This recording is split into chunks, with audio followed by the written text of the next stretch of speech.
So hey guys, welcome back again in Edugrown class 10th YouTube channel पे। मैं हूं आशीष सिंह, आपका टीचर। आई होप यार आप सब लोग अच्छे और सेफ होंगे। तो यार class 10th banking and insurance का यूनिट 1 हम पढ़ रहे थे। पार्ट 1 और पार्ट 2 में हमने इस चैप्टर की काफी सारी चीजें डिस्कस कर लिया है and the last part is part 3, जिसमें हम लोग डिस्कस करने जा रहे हैं बिल ऑफ एक्सचेंज और प्रोविजरी नोट्स के बारे में।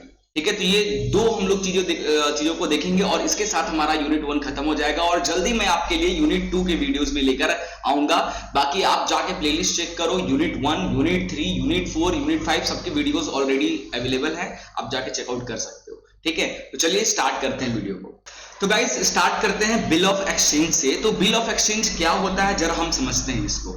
ठीक है, तो देखो जो नेगोशिएबल इंस्ट्रूमेंट्स होते हैं, क्या होता है नेगोशिएबल इंस्ट्रूमेंट? ऐसे इंस्ट्रूमेंट जिसको हम, ऐसे रिटन डॉक्यूमेंट्स जिसको हम ट्रांसफर कर सकते हैं, है जैसे चेक हो गया, बिल ऑफ एक्सचेंज हो गया, प्रोविजरी नोट्स हो गए, ये सारी चीजें। ठीक है, तो हम बिल ऑफ एक्सचेंज के बारे में पढ़ने जा रहे हैं। तो पहले इसका जो डेफिनेशन है एक बार उसको हम समझ लेते हैं, देन आफ्टर मैं आपको डिटेल में बिल ऑफ एक्सचेंज समझाऊंगा क्या होता है। आप एक सैंपल देख सकते हैं, ये बिल ऑफ एक्सचेंज कुछ इस तरीके का दिखता है। ये सारी जो चीजें आपको दिख रही हैं, ऐसे कुछ बिल ऑफ एक्सचेंज का फॉर्मेट होता है। ठीक है, अभी देखो, अ bill of exchange is an instrument in writing. Bill of exchange एक रिटन इंस्ट्रूमेंट है, रिटन डॉक्यूमेंट्स है, कंटेनिंग एन अनकंडीशनल ऑर्डर। इस पे कोई भी अनकंडीशनल ऑर्डर नहीं लिखे होते हैं। साइंड बाय द मेकर्स, इस पे साइन होता है, जो इसको बनाता है, जो ये बिल ऑफ एक्सचेंज बनाता है उसके साइन होते हैं इस पे। Directing a certain person to pay a certain sum of money. ठीक है, तो जो मेकर है वो बिल ऑफ एक्सचेंज को बनाता है सामने वाले के लिए, किस लिए? ताकि सामने वाला वो उसको उतना जो भी उसमें अमाउंट लिखा हो वो उसको दे पाए। ठीक है, और चाहे तो अगर सामने वाला चाहे तो किसी थर्ड पर्सन के नाम पे भी bill of order, bill of exchange बनवा सकता है ना। बियरर ऑफ इंस्ट्रूमेंट, तो वो बियरर कहलाएगा, जिसके पास भी फाइनल में ये रहेगा। ठीक है, अभी हम इसको, आई होप, मुझे लग रहा है कि आपको ऊपर से निकल रहा होगा ये, इसको मैं थोड़ा डायग्राम के हेल्प से आपको समझाता हूँ। ये टॉपिक को काफी अच्छे से आपको बिल ऑफ एक्सचेंज समझ में आ जाएगा। फॉर एग्जाम्पल, ये एक पर्सन है, जिसको मैं बोल रहा हूं पर्सन ए, ये एक कस्टमर है। ये कस्टमर है और ये है पर्सन बी। ठीक है, जो एक सप्लायर है, किसी भी चीज की सप्लाई करता है, ये एक सप्लायर हो गया। तो ये कस्टमर जो है वो सामने वाले को बोला कि यार मुझे गुड्स दे दो, कुछ सामान दे दो, बट मेरे पास अभी करंट में कोई क्रेडिट नहीं है ना, कोई क्रेडिट नहीं है, मतलब मेरे पास अभी कोई पैसे वैसे नहीं है, बट यार मुझे तो सामान खरीदना है तुमसे, तो मुझे दे दो। ठीक है, तो बी सप्लायर बोलता है कि चल भाई यार, हम तो भाई बिना पैसे का कैसे कोई तुमको सामान बेच सकता है, नहीं देगा। बट हाँ, कस्टमर ए जो है, हो सकता है बी का बहुत पुराना कस्टमर हो, तो बी ने बोला ठीक है, मैं क्रेडिट पे आपको आप सारे जो भी जितना भी डिमांड कर रहे हो उतना गुड्स हम दे सकते हैं, बट इसके लिए आपको एक बिल ऑफ एक्सचेंज साइन करना होगा, है ना। तो बिल ऑफ एक्सचेंज कौन बनाएगा? बिल ऑफ एक्सचेंज ये बी जो सप्लायर है ये बनाता है। याद रखना, अभी हम प्रोविजरी नोट्स पढ़ने वाले। प्रोविजरी नोट्स में जो प्रोविजरी नोट होता है वो कस्टमर बनाता है, वो प्रोमिस करता है कि भाई मैं आपको आज से 5 दिन बाद पैसे दे दूंगा। बट बिल ऑफ एक्सचेंज में क्या होता है? बिल ऑफ एक्सचेंज में यहाँ पे जो ऑर्डर प्लेस करने के लिए यहाँ पे जो सप्लायर होता है वो इसका इशू करता है। ठीक है, बिल ऑफ एक्सचेंज को कौन इशू करेगा? भाई बिल ऑफ कौन इशू करेगा? वो जो सप्लायर है वो इशू करेगा। मतलब क्या हुआ? सप्लायर क्या कहलाया? मेकर या ड्रॉवर कह गया। तो बिल ऑफ एक्सचेंज पे सप्लायर ने क्या एक लेटर बनाया, उस पे लिख दिया कि भाई आज से 30 दिन बाद तुम मेरे को ये इतना अमाउंट पे कर देना। ठीक है, और वो बिल ऑफ एक्सचेंज किसको दे दिया? ए को। और ए जो है ये क्या कहलाएगा? ड्रॉवी। ये ड्रॉई जो है उस पर साइन वाइन करके इन दोनों के बीच में एक बॉन्डिंग हो गई। ठीक है, आज से 30 दिन बाद मैं तुमको इसका पेमेंट कर दूंगा, है ना। ये ऑर्डर किया कि तेरे को करना पड़ेगा, है ना। किसने? इसने ऑर्डर किया, सप्लायर ने, कि आज से 30 दिन बाद तू मेरे को इतना पैसा देगा, जो भी मैं तेरे को गुड्स दिया हूं। ठीक है, याद रखना। बट प्रोविजरी नोट्स में हम अभी आगे देखेंगे, इसमें ऐसा नहीं होता। इसमें जो कस्टमर होता है वो सामने वाले को प्रोमिस करता है कि भाई मेरे को प्लीज सामान दे दो, मैं तुमको आज से 10 दिन बाद पैसा दे दूंगा। ठीक है, बट इस केस में जो सप्लायर होते हैं वो ऑर्डर करता है बिल ऑफ एक्सचेंज को, वही मेकर होता है और वही ड्रॉयर कहलाएगा। ठीक है, और ड्रॉई इस केस में कस्टमर होता है। ठीक है, अब आप एक बार फिर से डेफिनेशन पढ़ो, ठीक है, फिर से एक बार डेफिनेशन पढ़ो। तो अ बिल ऑफ एक्सचेंज, ये एक ऐसा instrument in written, a bill of exchange is an instrument in writing, ठीक है, ये एक रिटन डॉक्यूमेंट है कंटेनिंग एन अनकंडीशनल ऑर्डर, इसके ऊपर कोई कंडीशन नहीं लिखा होगा कि भाई तू ऐसा तू करेगा तो मैं ऐसा दूंगा, ऐसा कोई कंडीशंस नहीं लिखे होंगे, अनकंडीशनल रिटन डॉक्यूमेंट है। मेकर की signed by the maker, signed by the maker यानी मेकर जो है कौन, जो सप्लायर है वो इसको बनाता है और ये डायरेक्ट देता है to a certain person to pay a certain, ये सामने वाले पर्सन को देता है, अपने कस्टमर को देता है ताकि कस्टमर उसको पे कर पाए, ठीक है। अब इसमें एक एंडोर्समेंट वाला केस भी होता है। एंडोर्समेंट वाला केस क्या होता है, फॉर एग्जांपल एंडोर्समेंट वाला केस क्या हो सकता है कि फॉर एग्जांपल ये कस्टमर हो गया, ये हो गया पर्सन ए, ये एक कस्टमर है, इसने किससे डिमांड किया, इससे डिमांड किया कि भाई मेरे को कुछ गुड्स दे दो, कितने रुपए का, मेरे को कुछ 5000 रुपए का एक गुड्स दे दो। तो ये कौन है, ये सप्लायर है, ये रहा सप्लायर बी। तो इसने बोला ठीक है मैं तेरे को 5000 का गुड्स दे दूंगा। बट ये जो सप्लायर है इसके पास भी माल कहां से आता है, ये भी तो किसी कंपनी से, किसी मैन्युफैक्चरिंग इंडस्ट्री से माल लेकर आता होगा अपने दुकान पे, फिर वो सप्लाई करता होगा अपने कस्टमर को। तो उसी टाइम पे भाई इसको सामान देने के लिए कस्टमर को जो गुड डिमांड किया, कस्टमर ने जो गुड्स को डिमांड किया है उसको देने के लिए वो गुड्स सप्लायर के पास भी नहीं है, ठीक है। तो सप्लायर इस केस में किसके पास जाएगा, कंपनी के पास जाएगा, एक मैन्युफैक्चरिंग कंपनी के पास जाएगा, ठीक है। मैन्युफैक्चरिंग कंपनी यानी मैन्युफैक्चरिंग कंपनी का जो बंदा है, बंदा सी, उसके पास जाएगा और उसको बोलेगा कि भाई तू मेरे को गुड्स दे दे, है ना, तू मेरे को गुड्स दे दे। तो ये सप्लायर क्या करेगा, ये इसको गुड्स देगा और इन दोनों की बॉन्डिंग अच्छी है, आपस में उधारी चलता है, कोई दिक्कत नहीं है ना। तो सप्लायर दे दे और मैं तेरे को 3-4 महीने बाद पैसे दूंगा, 3-4 मंथ बाद तेरे को पैसा दूंगा, जब मेरे को कस्टमर से पैसा मिल जाएगा। उसके बाद ये सप्लायर क्या करता है, सप्लायर कस्टमर को एक बिल ऑफ एक्सचेंज साइन करता है, बिल ऑफ एक्सचेंज साइन करेगा और उस बिल ऑफ एक्सचेंज पे क्या लिखा होगा, उस बिल ऑफ एक्सचेंज पे सी का नाम लिखा होगा, कि उस बिल ऑफ एक्सचेंज पे ये लिखा होगा कि 5000 रुपए आपको पे करना है, किसको, मिस्टर सी को, आज से 3 मंथ के बाद। तो ये क्या किया, पैसा कस्टमर, किसको पैसा देना चाहिए था, कस्टमर पैसा देना था बी को, बट बी ने पैसा किसको दिलवा दिया, सी को। तो इसने एंडोर्स कर दिया, ट्रांसफर कर दिया फर्दर। तो इस तरीके से बिल ऑफ एक्सचेंज में लिख के दिया जा सकता है कि भाई मुझे पैसा मत दे, तू इस बंदे को आज से 3 महीने बाद पैसा दे देना। ये किसने इशू किया, मेकर कौन है इस बिल ऑफ एक्सचेंज का, ये सप्लायर। क्लियर हो गया कॉन्सेप्ट। अब आप एक क्वेश्चन देखो और अच्छा क्लियर हो जाएगा। एक क्वेश्चन को समझो, बिल ऑफ एक्सचेंज को समझने के लिए एक क्वेश्चन देखो और ये बिल ऑफ एक्सचेंज का फॉर्मेट है किस तरीके से। तो मिस्टर पी जो है, mister P sold goods of 1,50,000 to mister Q, ठीक है, ध्यान से देखना, मैं इसको टेबल के समय, ये मिस्टर पी है, ये मिस्टर क्यू है, मिस्टर यहाँ पे मिस्टर, सॉरी इसको मैं थोड़ा उल्टा बनाता हूं, है ना, ये मिस्टर क्यू है और ये मिस्टर पी कौन है, ये सप्लायर है और क्यू कौन है, कस्टमर है, ठीक है, कस्टमर है।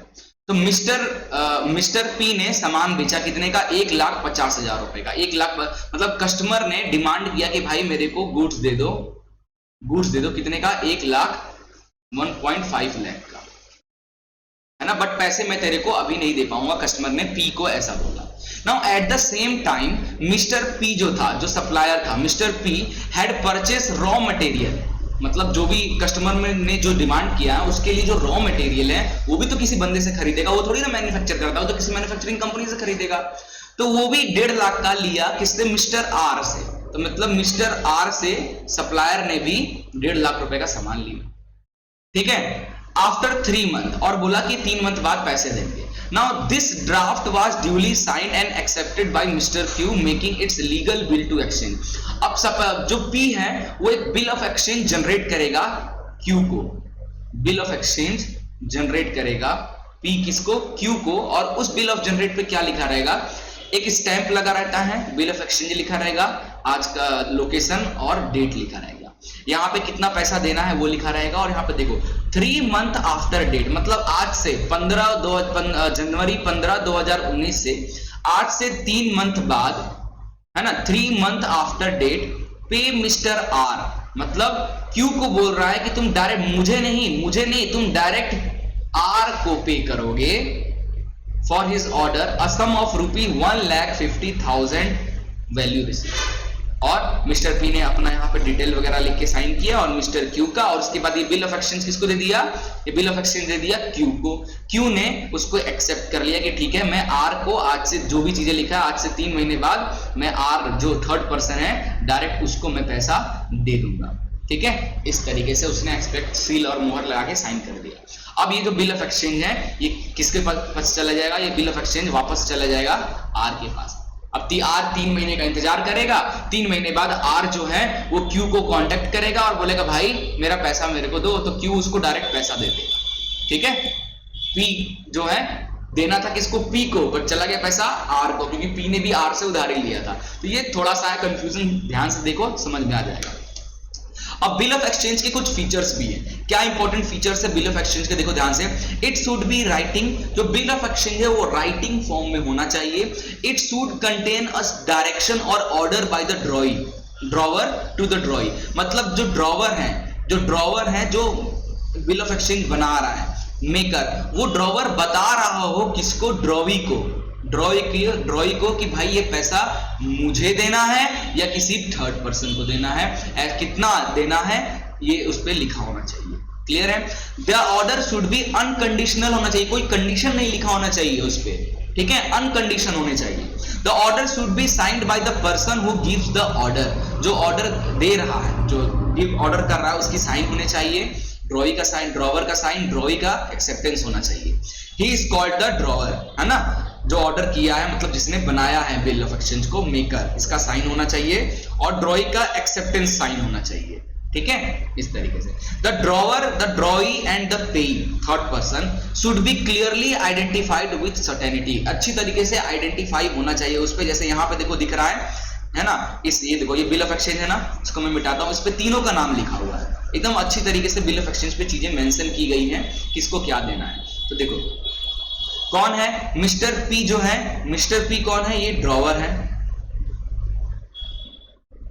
मिस्टर क्यू कौन है, ये ड्रॉई है जो पैसा देगा, है ना, और मिस्टर आर हो गए यहाँ पे पेई। ठीक है, तो ड्रॉवर ने इशू किया किसको, ड्रॉई को, ड्रॉई पैसा किसको देगा, पेई को।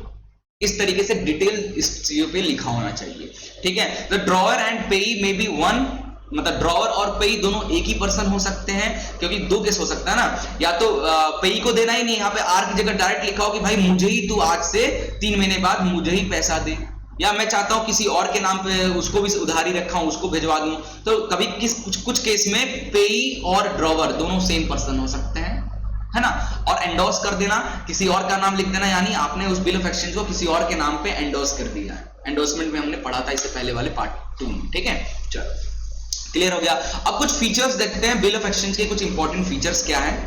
The bill contain an order to pay a definite amount, bill pay कितना अमाउंट पे करना है वो अच्छी तरीके से मेंशन होना चाहिए, of money neither side of the bill और after specified time. In the former case the bill payable on demand, demand के अकॉर्डिंग, लाइक 3 महीने 60 दिन 90, इसके अलावा कोई उस पे वो नहीं लिखा होना चाहिए, कोई अनकंडीशनल केस नहीं लिखा होना चाहिए। अमाउंट जितना देना है वो स्पेसिफाइड होना चाहिए अच्छी तरीके से। The bill has to be delivered to the payee, उसके बाद जैसे ये पी था, ये कस्टमर, ये जो पी है वो कौन है, सप्लायर, और ये आर है मैन्युफैक्चरर, है ना। तो पी ने बिल ऑफ एक्सचेंज बनाया किसके नाम पे, क्यू को दिया, बिल ऑफ एक्सचेंज क्यू को दिया, क्यू ने उसको एक्सेप्ट किया। अब क्यू किसको पैसा देगा, आर को। तो वो जो बिल ऑफ एक्सचेंज है, क्यू एक्सेप्ट करने के बाद क्यू उस बिल ऑफ एक्सचेंज को डिलीवर कर देगा किसको, आर को। तभी तो आर को पता चलेगा कि अच्छा फलाना बंदे से मुझे आज से 3 महीने बाद जाके पैसे लेना है ना। अब मैं पी से पैसा ना लेकर किससे, क्यू से लूंगा। Okay, the bill of exchange confers absolute and good title of the transferee, जिसका भी देना है उसका अच्छे से नाम वगैरह होना चाहिए। The holder of bill of exchange acquire the right to sue upon the instrument in his own name, जो होल्डर है मतलब आर, क्योंकि वो बिल ऑफ एक्सचेंज अब इसके पास जा चुका है, वो जब चाहे पैसा ले सकता है। अगर उसको पैसा क्यू ने नहीं दिया तो वो केस भी कर सकता है डायरेक्ट क्यू पे, पी को दिक्कत नहीं आएगी, क्यू पे, क्योंकि इसने एक्सेप्ट किया था ना, तो फिर पैसा क्यों नहीं दे रहा है, तो इस पे केस कर सकता है। ठीक है। चलो, तो ये था बिल ऑफ एक्सचेंज की पूरी डिटेल। अब हम लोग स्टार्ट करने जा रहे हैं प्रोमिसरी नोट्स। प्रोमिसरी नोट्स क्या होते हैं? प्रॉमिस करना कि भाई मैं आज, मेरे पास अभी पैसा नहीं है, लेकिन मैं तुमको प्रॉमिस करता हूं कि आज से 10 दिन बाद मैं तुम्हारा पैसा चुका दूंगा। एक तरीके का लोन सिस्टम है ना। अब प्रोमिसरी नोट को भी मैं आपको वही डायग्राम के हिसाब से समझाता हूं, बहुत अच्छे से समझ जाओगे। ये है, ये बंदा ए है जो एक कस्टमर है, ये एक कस्टमर है, और ये है बंदा बी जो एक सप्लायर है, जो सामान सप्लाई करेगा। ठीक है। बंदा ए जो है वो बी से कुछ गुड्स को खरीदना चाहता है। ठीक है। बी ने बोला ठीक है मैं तुमको गुड्स दे दूंगा, बट उसके लिए भाई मुझे पैसे चाहिए, पैसे चाहिए। तो ए ने बोला कि यार मेरे पास अभी पैसे तो नहीं है, बट हाँ आज से 10 दिन बाद मैं तुमको तुम्हारा जो पैसा है वो दे दूंगा। तो बी ने बोला कि अब भाई मैं कैसे मान लूं कि तू पैसा देगा 10 दिन बाद, अगर नहीं दिया तो बी बोलता है कि नहीं भाई मैं तुमको ये जो माल है ये नहीं दे सकता। तो ए बोलता है कि प्लीज भाई दे दे, इसके बदले मैं तेरे को प्रोमिसरी नोट्स दूंगा। ठीक है। तो प्रोविजरी नोट दूंगा मैं तेरे को। ठीक है। तो इसमें कौन हुआ? प्रोविजरी नोट बनाने वाला कौन है? ये बंदा मेकर हुआ। मेकर यही प्रोविजरी नोट बना रहा है। इसका मतलब ये कहलाएगा ड्रॉवर, और ये जिसको ये कहलाएगा ड्रॉई। ठीक है। ये जो केस मैंने आपको बताया है, ये जो केस है ये प्रोविजरी नोट का केस है। ठीक है। इसमें ड्रॉवर कौन होता है? कस्टमर होता है, और इसमें ड्रॉई कौन होता है? सप्लायर होता है। बट अभी हमने प्रोविजरी नोट पढ़ा था। प्रोविजरी नोट में ये हुआ कस्टमर और ये हुआ सप्लायर। प्रोविजरी नोट के केस में ये ड्रॉवर होता है। ठीक है। बिल ऑफ एक्सचेंज जाता तो एक ही पास है, बट बिल ऑफ एक्सचेंज को इशू कौन करता है? सप्लायर। सप्लायर ड्रॉयर कहलाएगा, और कस्टमर जो है वो ड्रॉई कहलाता है। ठीक है। ये किसका केस था? ये केस था तुम्हारा बिल ऑफ एक्सचेंज का। ठीक है। पिक ले लो, इसका काम आएगा बहुत अच्छे से। ओके, चलो आगे चलते हैं। इसके भी कुछ कंडीशंस हैं, जैसे इसमें भी इसका डेफिनेशन पढ़ लेते हैं भाई। डेफिनेशन तो पढ़ ले, एग्जाम में तो वही लिख के आना है। तो देखो, अ प्रोमिसरी नोट एक ऐसा इंस्ट्रूमेंट है जो कि रिटर्न में होना चाहिए।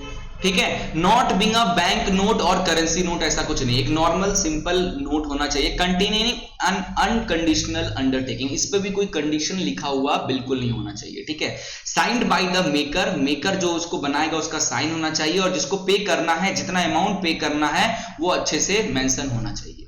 ठीक है। और अगर चाहते हो एंडोर्स कर देना तो थर्ड पर्सन को भी वो हो सकता है। ठीक है। तो ये सारी इस एक फॉर्मेट डाला हूं प्रोमिसरी नोट का। देखो क्या लिखा है इस फॉर्मेट में। मैं जरा इसको थोड़ा सा बड़ा करता हूं ताकि आप इसको प्रोमिसरी नोट का एक एग्जांपल देख पाओ, है ना। 2 एग्जांपल मैंने यहाँ पे रखा हुआ है ना। तो ये देखो, ये हो गया एक, ये अच्छा इसको बड़ा करते हैं अपन, है ना। ये बड़ा करते, ये देखो स्पेसिमेन ऑफ द प्रोविजरी नोट, ₹5000 रुपए देना है, एराकुलम और डेट वगैरह डाल दो। On demand I promise to pay mister Rajesh or order जो भी होगा द सम ऑफ 5000 रुपीज, है ना, विथ इंटरेस्ट के साथ at 8% per annum for a value receive. ठीक है। तो बंदा बोल रहा है कि मैं प्रॉमिस कर रहा हूं, कस्टमर, ये कस्टमर बना रहा है, ये कस्टमर जो है कस्टमर प्रोविजरी नोट बना रहा है, और वो बोल रहा है किसको? अपने सप्लायर को बोल रहा है कि मैं तुमको प्रॉमिस करता हूं कि तुमने जो तुम्हारा जो डिमांड है, जो 5000 रुपए तुमको देना है, वो मैं तुमको दे दूंगा अगले साल, है ना, और हर साल में का आपको 8% ब्याज भी दूंगा, है ना। अगर लेट होता है तो हम इसका हर साल 8% का ब्याज भी मैं आपको दूंगा, है ना। ये मिस्टर राजेश और स्टैंप ड्यूटी वगैरह यहाँ पे रहेगा। इस तरीके से प्रोविजरी नोट साइन किया जाता है। अब प्रोविजरी नोट के कुछ important, sign an instrument in the following terms. ठीक है। अच्छा, प्रोविजरी नोट पे कोई कंडीशंस नहीं लिखे होना चाहिए। अभी देखो यहाँ पे क्या चीजें किस तरीके से लिखा होना चाहिए प्रोविजरी नोट पे? तो आई प्रोमिस टू पे बी और ऑर्डर ऑफ ₹5000, बस ऐसा लिखा हो कि भाई मैं प्रॉमिस करता हूं कि तुमको मैं 500 रुपए दूंगा, या तो ऐसे लिखा हो, या आई एक्नॉलेज द डिबेट I own by B in ₹1000 to be paid on demand for the value